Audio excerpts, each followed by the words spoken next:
Eksklüziv olaraq Gül Əhməd Ağcabədli təqdim edir.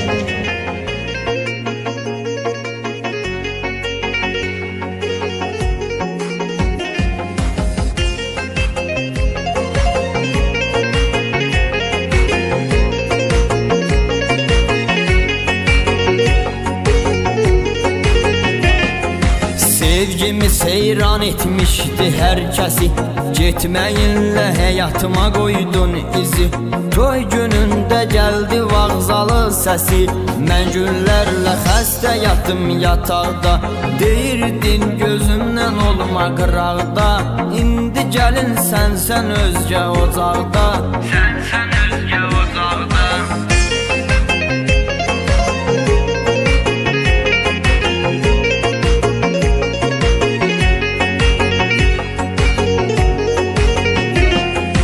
Demək ki, yalanla üzmə gülürmüş, sən demə məndən özgəsini sevirmiş.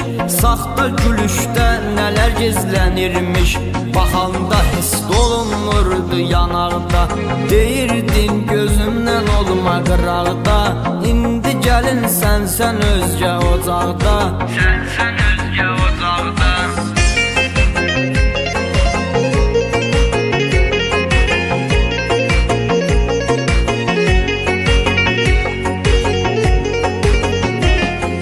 Oğlan var eşq yolunda qurban olub, ürək verib sonunda peşman olub. Qız da həmən oğlana düşman olub, gəlin köçüb yaşır yad bir ocaqda. Deyirdin gözümdən olma qıraqda, indi gəlin sən özgə ocaqda. Sən özgə ocaqda.